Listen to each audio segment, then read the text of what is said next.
Guruve Gaurachandraya Radhikaya Tadalaya Krishnaya Krishna Bhaktaya Tadabhaktaya Namo Namaha. I'm first of all offering millions of Dandavat pranams unto the lotus feet of my most beloved Gurudev, Nitya Lila Pravishna Om Asto Tarasara Shishimat Srila Bhakti Vedanta Narayan Goswami Maharaj. And the same again millions of times unto the lotus feet of our most beloved Nitya Lila Pravishna Om Asto Tarasara Shishimat Srila Bhakti Vedanta Swami Srila Prabhupada. Hare Krishna. So today is the 10th day of our Kartik Brat. And yesterday was a long day. We went far north to Ramgat, Chirgat, Vatsavan, Vihavan, Kelanvan. So today, by the mercy of the Vaishnavas, we have a restful day where we can glorify His Holiness Srila Bhakti Raksaka Sridhara Maharaj. Today is his appearance day. So Srila Gurudev would always make sure that this day was practically free of any parikramas. We do have a parikrama, just a short parikrama, walking just very close by to the beautiful Radha Samsundara temple and the VRAJA-MANDAL, pastime of the grinding stone. So we're going to go to those two places. But first of all, we'll glorify this most illustrious personality who we've all had chance to be influenced by to some degree. Srila Bhakti Raksaka Sridhara Maharaj was a great scholar. He was a poet. He was a truly learned gentleman. And he had the propensity to craft the philosophy into such a digestible, sweet form when he spoke it. And most of his preaching has come through his books, because he would be recorded when he was speaking in his place in Navadvip, and then his followers would take those recordings and give the beautiful books to the world to relish and appreciate the very profound vision that he was able to share from so many of the philosophical truths. He gave us this very beautiful book, Sri Guru and His Grace. This book in particular has touched so many devotees' hearts, just his opening out and explanations of Guru Tattva. And these books came at a particularly special time in the early 90s, maybe before then in the 80s also. But in my own personal relationship with Srila Bhakti Raksaka Sridhara Maharaj, I never met him, but I read all of his books completely. And personally, I felt that it was only due to his mercy that I was able to see the broader picture outside of the society of ISKCON where I was at that time, and to give me a greater vision of what is our goal, what are the precepts of Sri Chaitanya Mahaprabhu. He was very expert at touching the hearts by his sweet, sagacious words. Very beautiful. He would describe the holy name, one beautiful lecture, The Descent of the Holy Name. Many, many books. Golden Staircase also he wrote. Loving Search for the Lost Servant. So many books that he has gifted to us in the Western language. He had command of English, which is rare outside of Bhaktivedanta Swami Prabhupada in the Gaudiya tradition. So we were very blessed to have him gift us these precepts in such a digestible way.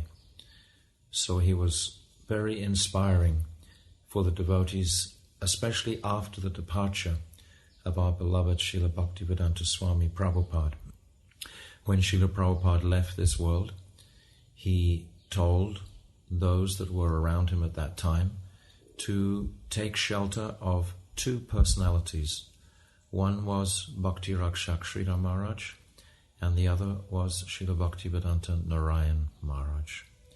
So he told the followers that were there to take shelter of these two personalities for definite reasons, because he knew that they could warm our hearts, they could encourage our progress on this journey. This journey is not always easy, and all different types of obstacles are thrown up from our own internal struggles and also in the external world of various types. So when we hear the sweet, comforting words of Srila Bhakti Rakshak Sridhara Maharaj, they give us strength and fortitude to carry on and go deeper. Always his call was to go deeper. He would say, die to live, meaning die of the false ego and live just in the soul's consciousness. This was his mood constantly. And because he spoke with such erudition and such depth, then so many devotees were so much inspired by his words. And by the mercy of his followers, they have transcribed and given us these beautiful books.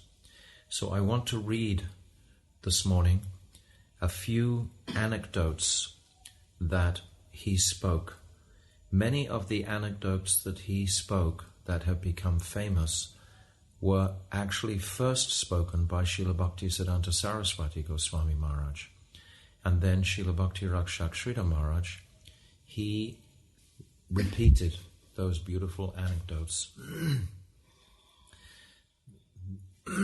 So I'm going to just read some different anecdotes here for our meditation and inspiration, and certainly we can catch something of a mood of his affection and his gentle nature.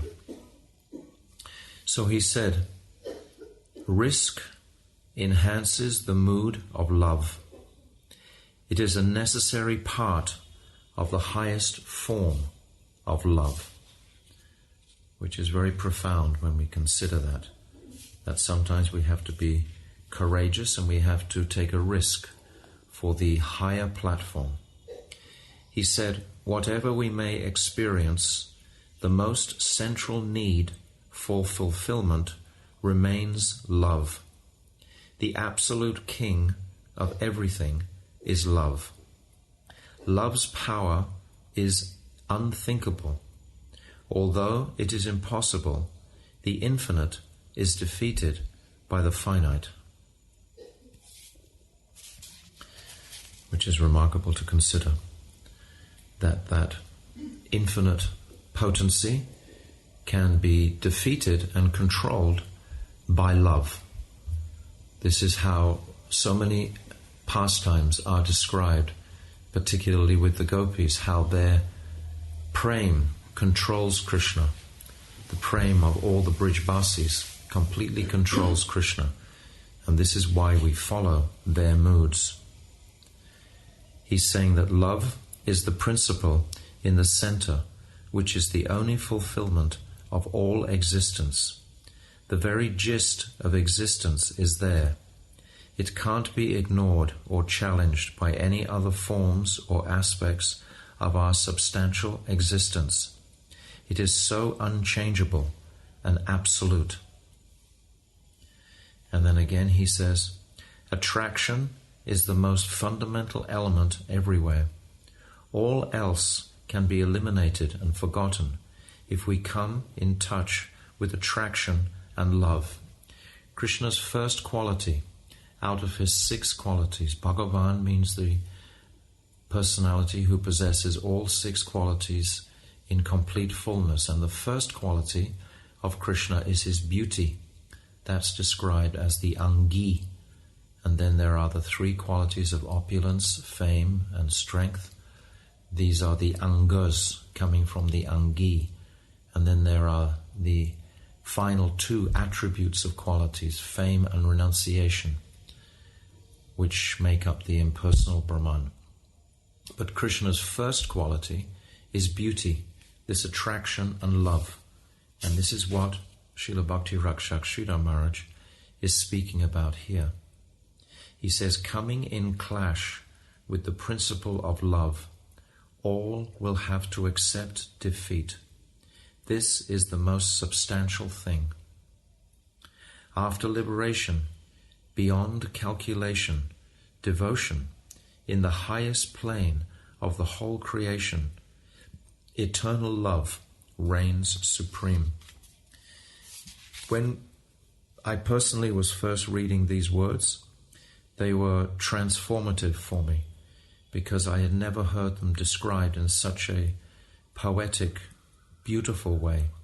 We read the Shastra and the Scripture, and we come to various conclusions, but Srila Bhakti Rakshak Sridhar Maharaj had the gift of being able to meditate on these divine scriptures and reveal their essence just through these anecdotes like I'm reading now. He's saying, so give up your wild goose chasing habit and collect and concentrate all your might to progress in this line. Try to go to the temple of love divine. These are many quotes about love. He's saying we are quarreling in a foreign land for a fictitious gain. But Krishna is engaged in a loving search for his long-lost servants. Very profound meditations. Now he's going to talk about faith. Faith is the most subtle thing, and it is also the most tangible. It is not imaginary. We must realize that it is real, that it is reality. It is concrete and not merely an abstract sentiment of mere individual consciousness. I'll read that again. Faith is the most subtle thing, and it is also the most tangible. It is not imaginary. We must realize that it is reality. It is concrete, and not merely an abstract sentiment of mere individual consciousness. Then again, another one. He says, faith is universal and the most fundamental element that can connect us with the finest objective. Faith is the only means through which we can see, hear, or feel the higher world.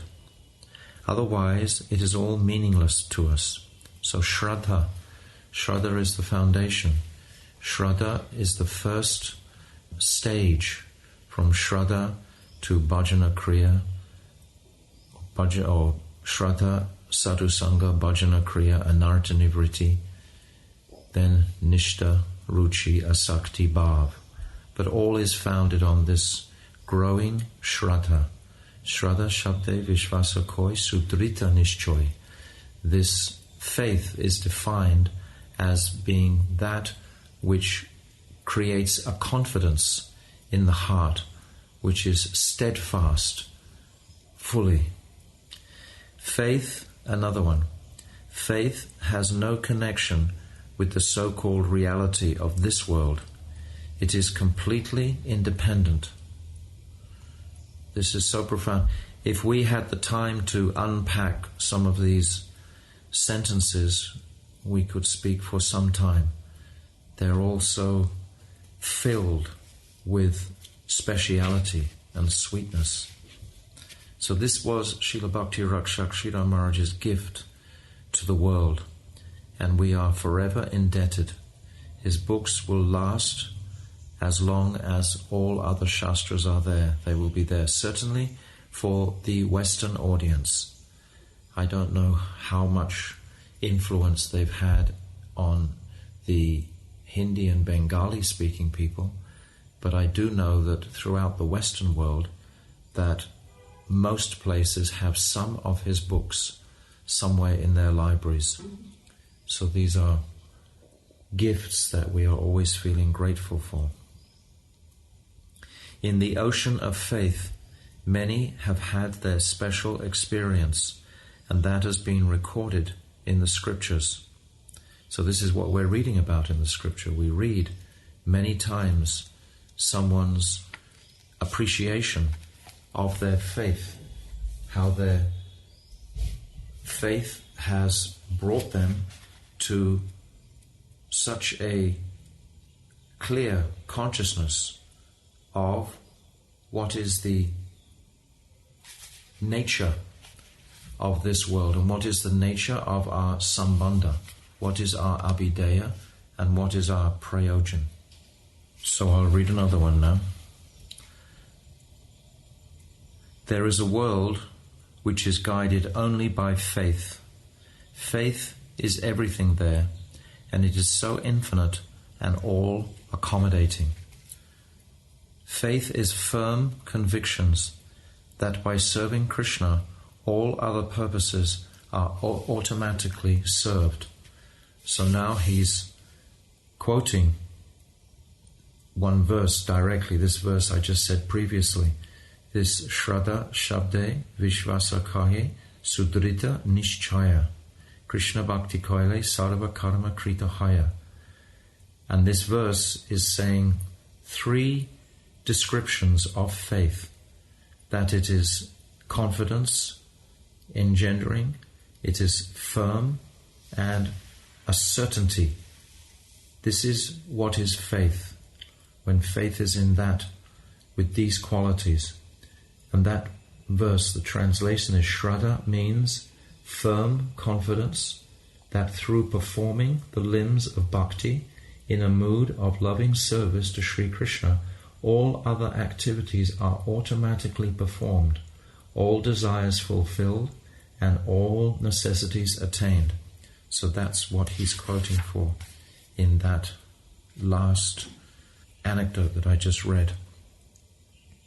He's saying that faith is the halo of Srimati Radharani. Faith is more important than calculative truth. And one more, you are not a child of this soil. You may be captive here, but this is not your home. This is a foreign land. We are all foreigners in a foreign land. Actually, this quote came from Srila Bhakti Siddhanta Saraswati, but Srila Bhakti Raksaka Sridhara Maharaj, he added a little bit to it to make it even more visual and beautiful. So these go on and on. There are so many of them. And for our meditation today, even if we just hear 1 or 2 of these, we can be immediately transported to a contemplative state. Sometimes in the hustle and bustle of our devotional activities, we don't get the time to contemplate introspectively. But Bhakti Raksaka Sridhara Maharaj has done this for us. We simply have to read and absorb some of his writings. Even for 5 or 10 minutes, we can be immediately transported into that contemplative, introspective world where he was residing and able to gift us with these beautiful appreciations of the Shastra, but in a very internal way, in a very contemplative way. He's saying also that slow and steady wins the race.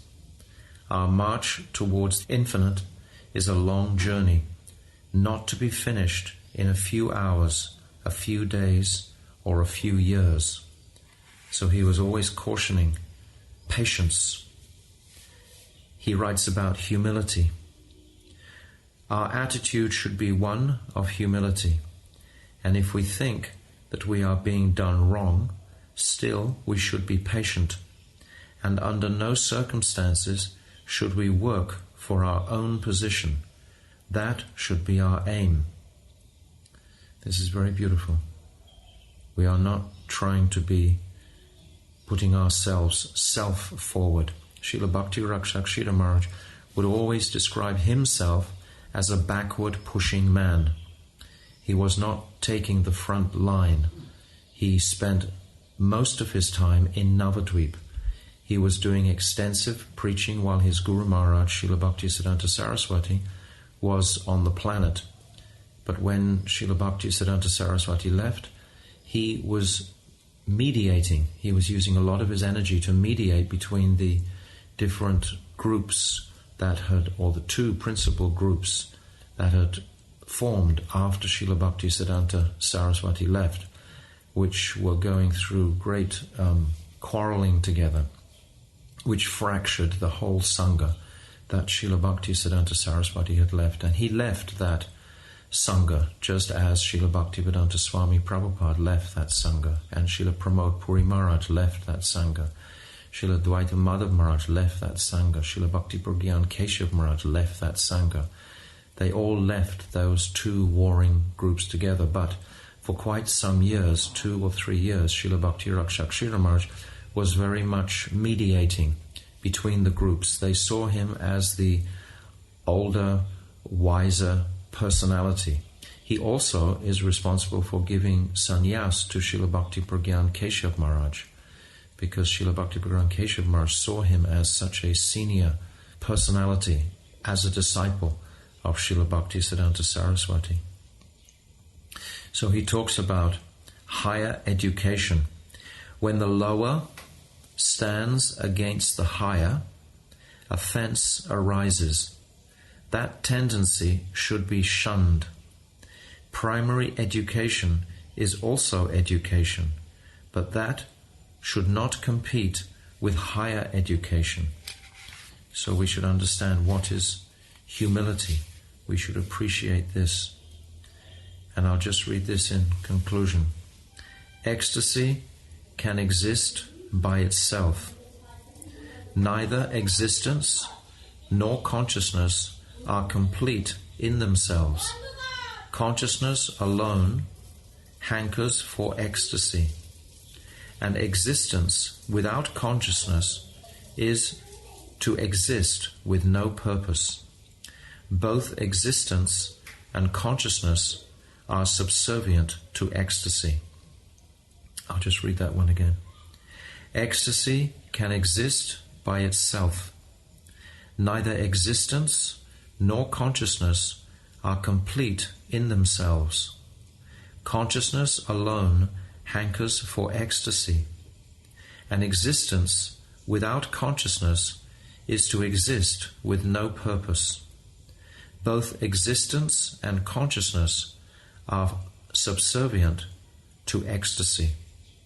So these are just a few of Srila Bhakti Raksaka Sridhara Maharaj's meditations and thoughts to inspire the devotees through their sojourn in this material world with some comfort.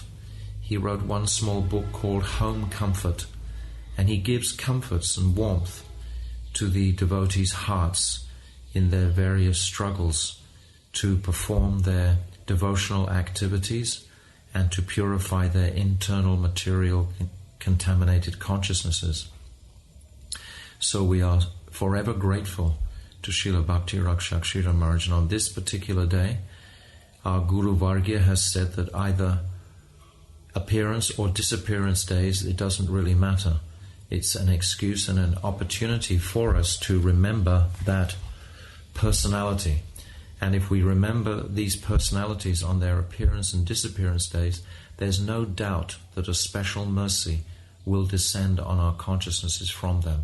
It's as if a window to the spiritual dimension is opened on these days, directly to that personality.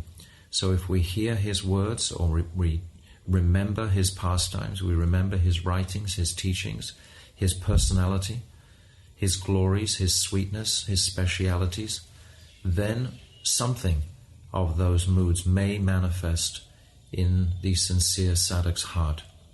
So I'm offering this Pushpanjali at the lotus feet of Srila Bhakti Rakshak Sridhar Maharaj today, with great gratitude for all that he's done in my life, for great gratitude for what he's given to me in my life as far as these teachings are concerned.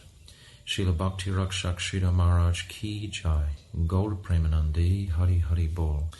So now our dear Bhaktivedanta Tapasvi Maharaj will also speak some words in glorification and offering his Pushpanjali at the lotus feet of Srila Bhakti Rakshak Sridhar Maharaj.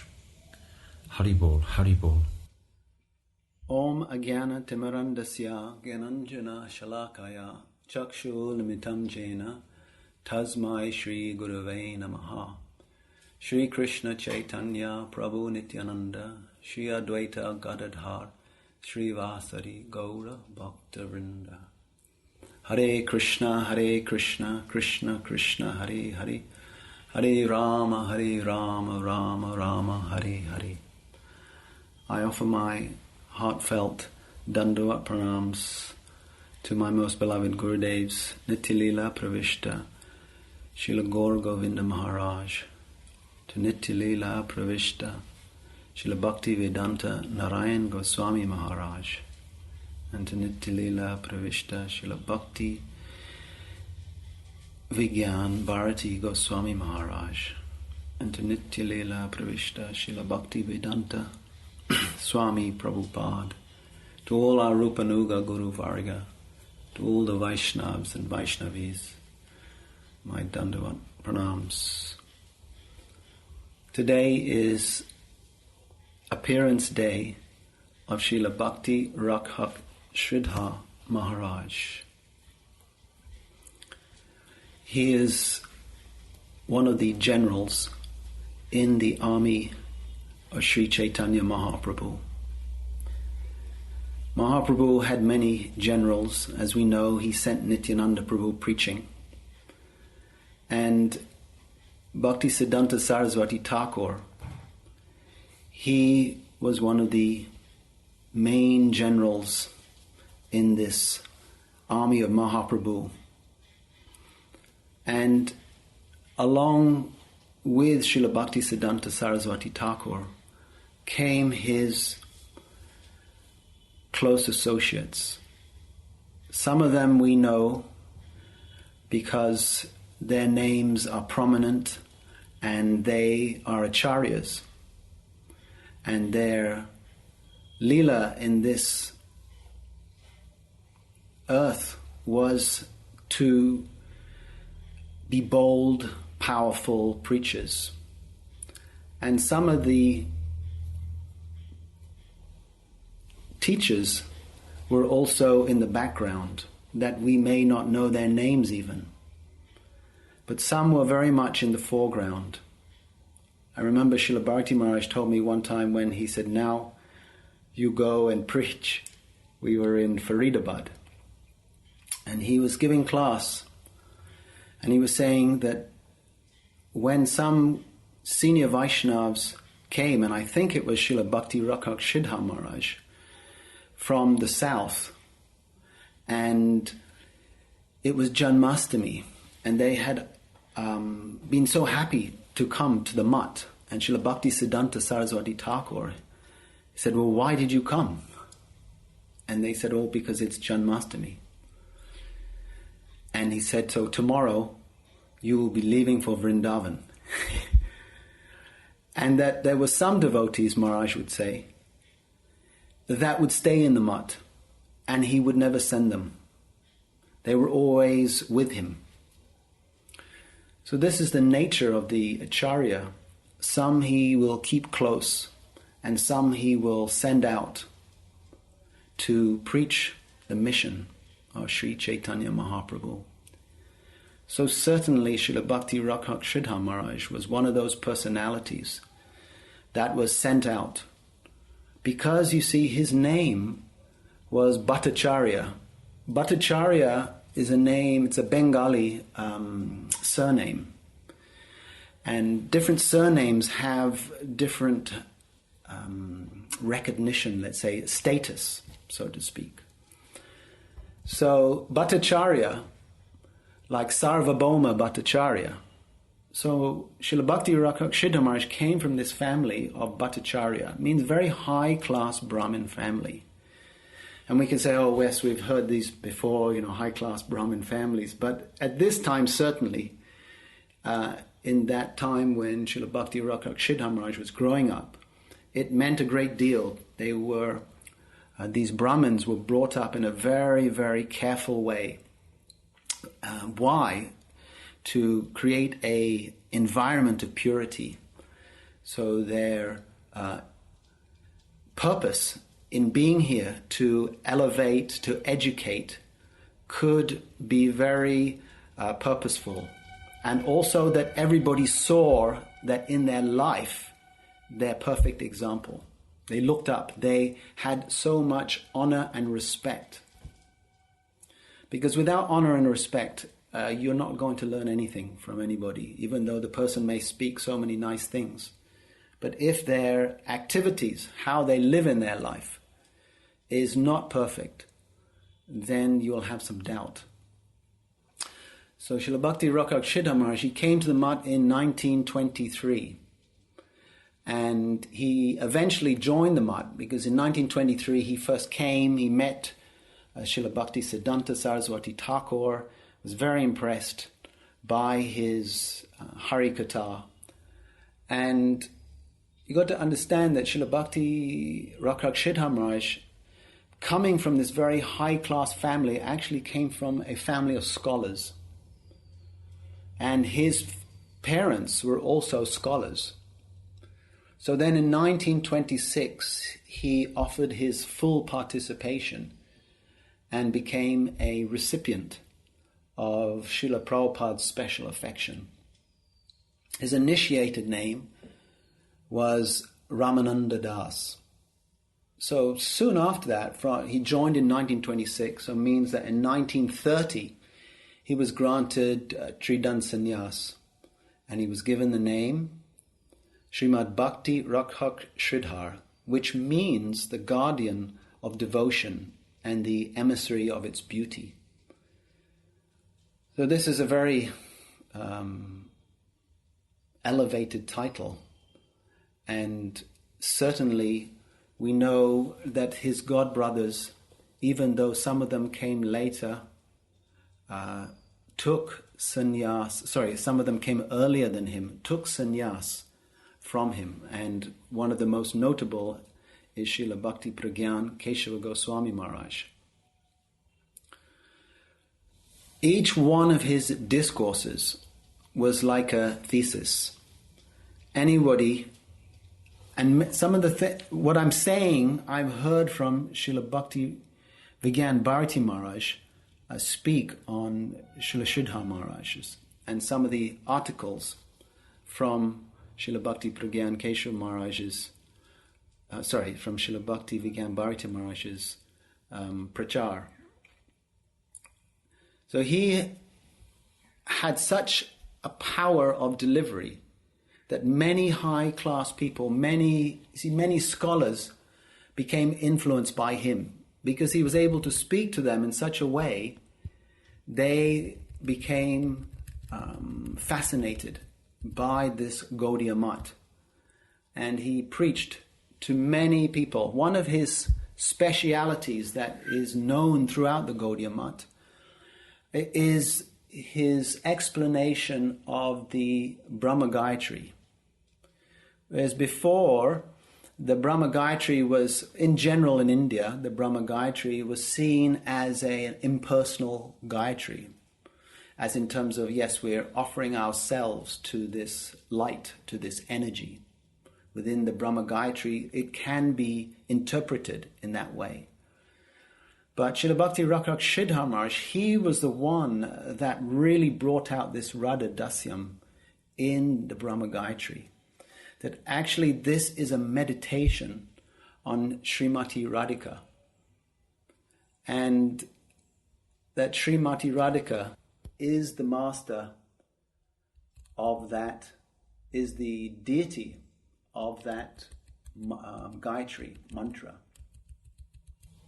Also, during his presence, Srila Prabhupada, Srila A.C. Bhaktivedanta Swami Prabhupada accepted sannyas from Srila Bhakti Pragyan Keshava Maharaj, where, as we know, Srila Prabhupada preached extensively in the Western world. And he took so much, Srila Prabhupada took so much association of Srila Bhakti Raksaka Sridhara Maharaj. They were very close friends. In school, Srila Sridhara Maharaj simultaneously learnt Sanskrit and English under many highly learned teachers.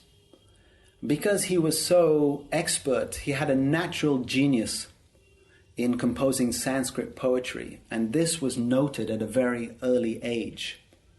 So under the shelter of Srila Bhaktisiddhanta Saraswati Thakur, Srila Bhaktisiddhanta Saraswati Thakur would get immense pleasure to read the verses Srila Sridhara Maharaj composed.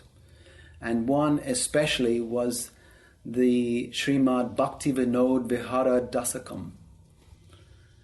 So he actually composed many astakams. 4 days prior to Srila Sridhara Maharaj's disappearance on Monday the 8th of August. Now this is Srila Bharati Maharaj. He's telling us that he was there just before Srila Bhakti Raksaka Sridhara Maharaj disappeared. He was fortunate enough, he was saying, to be present in Sri Chaitanya Sarasvat Mat, to have darshan of Srila Sridhara Maharaj.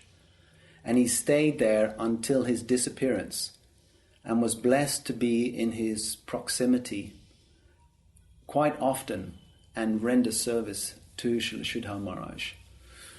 We know Maharaj would often say that he got some certain instructions from Srila Bhakti Raksaka Sridhara Maharaj. One, when you do kirtan, then always know the meaning of what you are singing. Secondly, was that always be under the guidance of the most senior Vaishnavas in the temple, because then you will get so much shiksha, teaching from them. And Srila Bharati Maharaj asked, well, how will I get their association, because they are so senior? And Srila Sridhara Maharaj told him, he said, you serve them.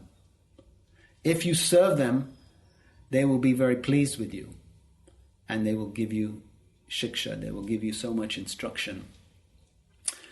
And also the samadhi ceremony for Srila Bhakti Raksaka Sridhara Maharaj was performed under Srila Bhakti Vigyan Bharati Maharaj's direction.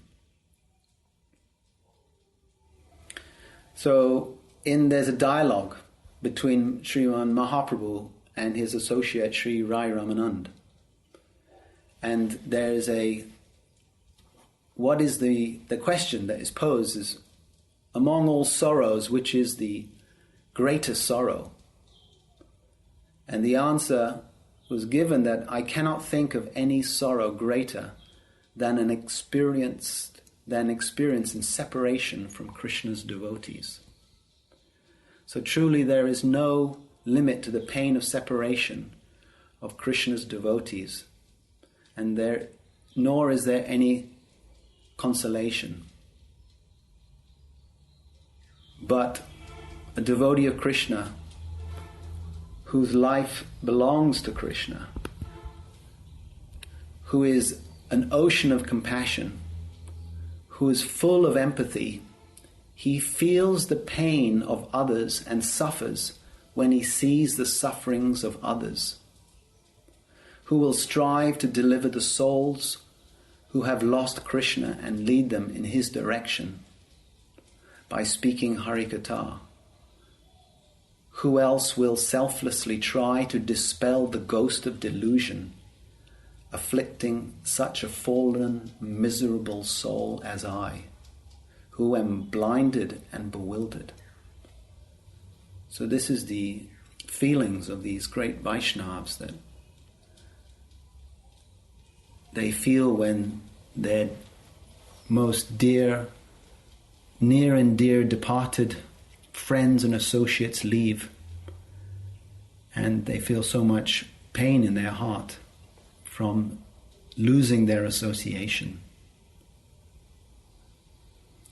So these are some of the glorifications of Srila Bhakti Raksaka Sridhara Maharaj. I've heard from and read from Srila Bhakti Vigyan Bharati Goswami Maharaj. For me personally, what Srila Sridhara Maharaj touched in my heart the closest was his saying, "Do or die." Because to me, there's many ways to approach this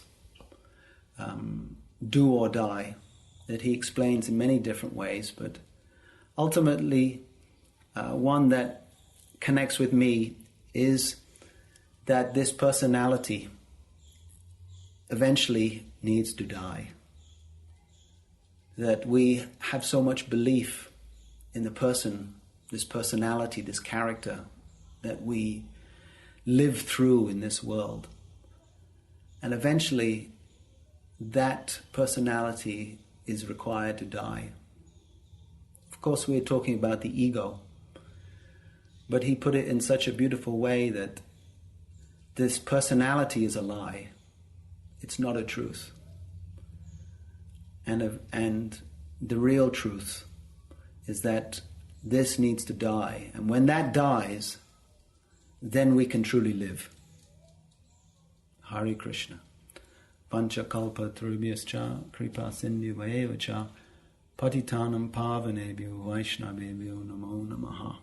So now, briefly, we're going on a short parikrama.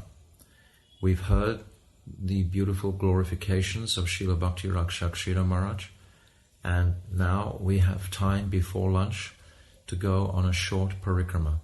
So we're going to the beautiful temple of Radha Shyam Sundara, and then we're also going to the VRAJA-MANDAL on the way back briefly. So Sripad Bhaktivedanta Tapasri Maharaj will speak some words now on the glories of the Radha Shyam Sundara temple. Hare Krishna, Hare Krishna. Jai Shri Shri Guru and Gauranga. By the mercy of Shri Guru and Gauranga, by the mercy of the Vaishnavas, we have now come to Shri Shyama Sundar, Shri Radha Shyama Sundar.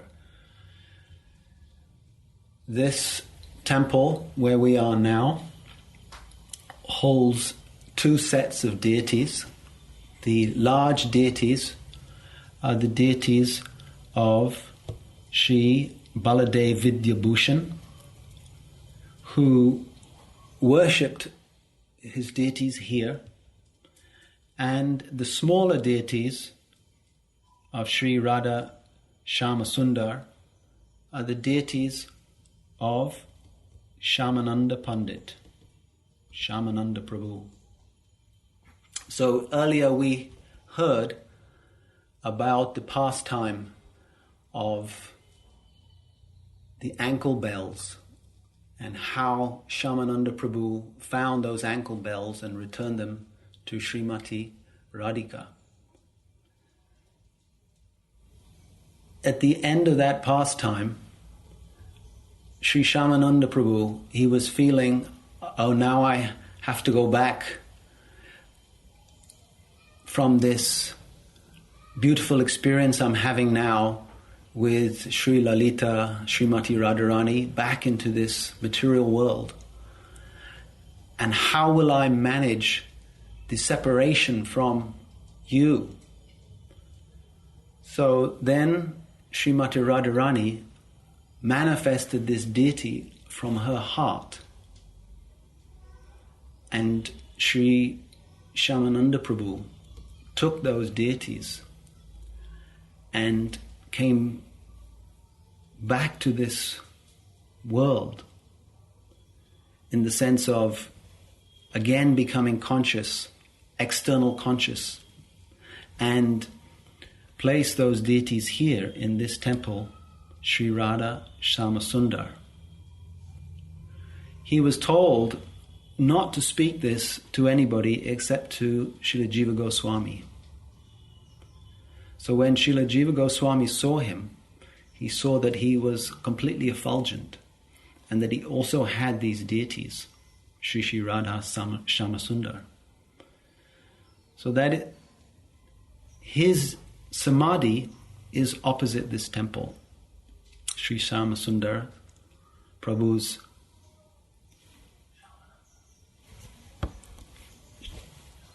Shyamananda Prabhu's samadhi is opposite this temple. And Sri Baladev Vidyabhushan, who was born near the famous Remuna in Orissa, he was a great teacher, and he studied grammar, rhetoric, and logic, and he was a great academic. He later went on to Puri, to Jagannath Puri, where he studied the Satsandarbs under Sri Radha Damodar, a disciple of Rasikananda Prabhu. And at this time he came to know of Sri Radha Damodar's profound and devout life and became his disciple. Later on he went to Vrindavan and he studied the Srimad Bhagavatam and the books of the Goswamis from the famous Gaudiya Rasik Acharya Srila Vishnavat Chakravarti Thakur. And then went on to Jaipur. In Jaipur, he went to Galta and defeated the scholars of the Sri Sampradaya and other opponents of the Gaudiya line. And of course, he's famous for the composing the Sri Govinda Bhasya on the Brahma Sutra there. So these great Vaishnavas, these great Rasik Vaishnavas, they did their archan here. So what is the difference between Vaidhi sadhana bhakti and Raganuga sadhana bhakti? Vaidhi sadhana bhakti, when we be, let's say, doing Thakur seva, dressing the deities, one is thinking that, oh, how can I do this in such a beautiful way that everything is properly done and that Krishna looks so beautiful and he's nicely decorated and everything is done without any fault. Whereas the one who is practicing Raganuga sadhana bhakti, doing the same seva, they can be sitting right next to each other, but that devotee, he's thinking, how is Lalita serving or dressing Srimati Radhika? In what moods are they serving Srimati Radhika? So that devotee in Raganuga sadhana, they will be reflecting on the moods of the gopis and remembering those moods and trying to offer their heart in seva in that way to Thakurji. In fact, how does a manjari please Krishna? Manjaris please Krishna by serving Srimati Radhika. Srimati Radhika is the best servitor of Sri Krishna. So they are always thinking how to serve Srimati Radharani because she gives the most pleasure to Krishna. And also, the manjaris, they're even approached by Krishna to find a way for Krishna to meet Srimati Radhika. So the manjaris have a very special role. And in this Raganuga sadhana, they're always contemplating the moods of the Sakhis, how to serve them, how to give them pleasure so they can serve Krishna and give Krishna so much pleasure.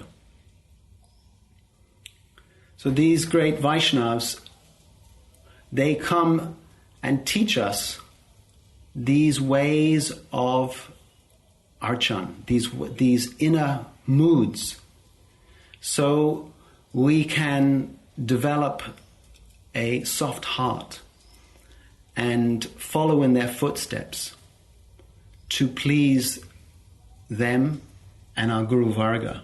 So these are some considerations to contemplate while we sit here in front of Sri Radha Shyamasundar, the deities of Sri Baladev Vidyabhushan and Shyamananda Pandit. Vanchakalpa Trubhyascha Kripa Sindhuvayevacha Patitanam Pavanebhyo Vaishnavebhyo Namo Namaha. So thank you very much for that explanation, Bhaktivedanta Tapasvi Maharaj. Thank you. So now we are coming to the VRAJA-MANDAL, which is a large grinding stone. And I'm going to read from Srila Gurudev's Parikrama book about this place and the two different pastimes here. So I'm reading now. The pastime connected with this place occurred at the time of the famous Srila Jiva Goswami, Srila Shyamananda, Srila Narottam Das Thakur, and Srila Srinivasacharya, who studied Srimad Bhagavatam and the Goswami literatures from the young Srila Jiva Goswami, who gave Shyamananda the service of sweeping this ancient place of Krishna's pastimes. One day, while he was sweeping in the early hours of dawn, Shyamananda found a golden anklet. Previously, Jiva Goswami had instructed him to return any lost objects that he might find directly to its owner, not to anyone else. If any others should try to claim a lost item, he should inform them of Jiva Goswami's instruction to him. Shyamananda therefore very carefully tied the golden anklet in the corner of his upper garment. A short while later, 2 Brajabalis, young girls, came to him and said, "The anklet you found belongs to our Saki, and we have been looking for it. You can give it to us." Sri Shyamananda humbly replied, "Whomever the anklet belongs to should personally come and collect it. I will not give it to you." The young girls replied, "Do you feel no shame? How can you dare desire to see the face of this young daughter-in-law?" But Shyamananda adhered to his words and did not give them the anklet. The 2 young girls brought their girlfriend to Shyamananda and said, "Tie the anklet round her foot." Sri Shyamananda's hands trembled with prema as he tied the anklet around the foot of their friend. These young girls were none other than Srimati Radhika herself and her 2 Sakis, Lalita and Vishaka. Srimati Radhika ceaselessly desires to bestow mercy in this way upon her loving devotees. By this event, Shyamananda's life became blessed. Previously, his name was Dukhi Krishna Das, but upon receiving the mercy of Srimati Ji, his name became Shyamananda Das. Srimati Lalita stamped that tilak on Shyamananda's forehead. Even today, those in the spiritual family lineage of Shyamananda Prabhu wear a tilak in the shape of the anklet on their forehead. So we see in Vrindavan there are many people with this different tilak that's shaped like an anklet that was directly stamped by the gopis onto Shyamananda's forehead. And now there's another pastime at this place of VRAJA-MANDAL. The following incident also took place here. Once, a long time ago, an old woman lived at VRAJA-MANDAL, and in her house she had a grinding stone. She used that stone to grind wheat for others, and in this way carried on her livelihood. She had an unflinching devotion to Krishna. As she ground wheat, her beautiful voice sang the sweet names of Krishna while the grindstone made its tumbling gur sound.